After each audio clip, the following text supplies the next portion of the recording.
This is a tutorial on the extrinsic muscles of the back.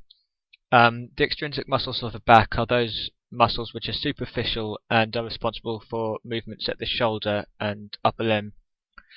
These are different to the intrinsic muscles of the back, which are deep and which are responsible for controlling posture and movement of the spine and head. So the extrinsic muscles of the back are the trapezius, the latissimus dorsi, the rhomboid major and minor, and the levator scapula. So I'll just, working superficially to deep, I'll just show you these muscles. So I'll start with the trapezius, which is this muscle here, which you probably all know. Big trapezium shaped muscle, which is why it's called the trapezius.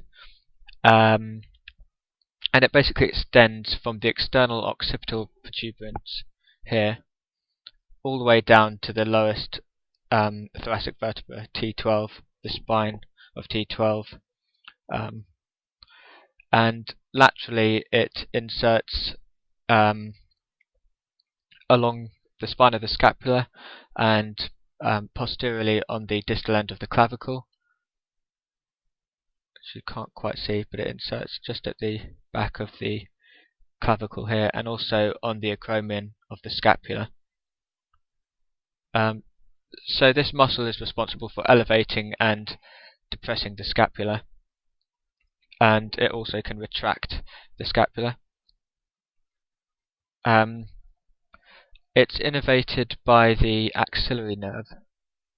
The accessory nerve, which is the 11th cranial nerve, and it receives sensory innervation from the ventral rami of C3 and C4.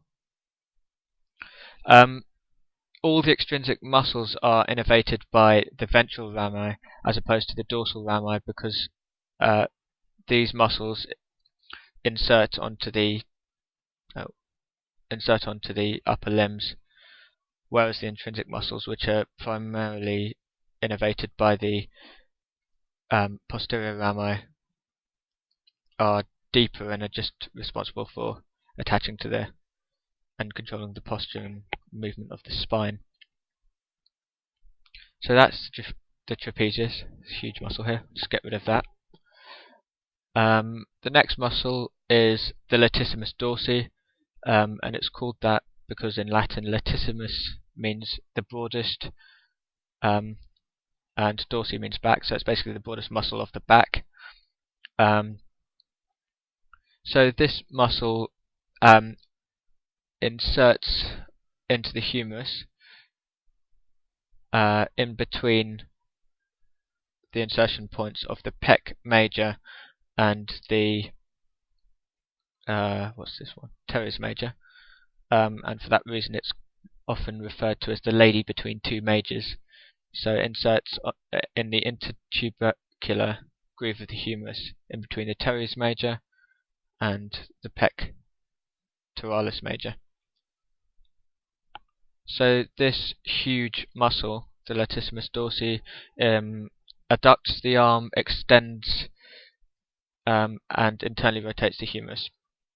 It's innervated by spinal nerves C6, 7 and 8.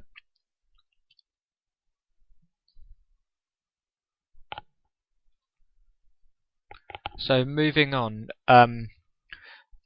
just underneath the trapezius, which I've removed here, we can now see the rhomboid muscles.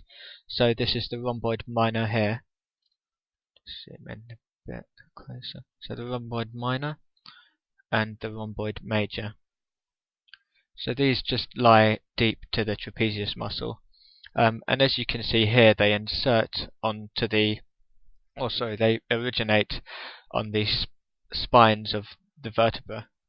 So the rhomboid minor here originates on the spine of C7 and T1 and inserts onto the medial border of the scapula, and the rhomboid major originates on the spinous processes of T2 to T5 and inserts medially on the scapula. So these muscles basically keep the scapula pressed against the thoracic wall, and they can retract the scapula when the trapezius is contracted.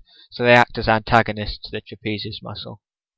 They're both innervated by the dorsal scapular nerve, which come off C3, spinal nerve C3 and C4.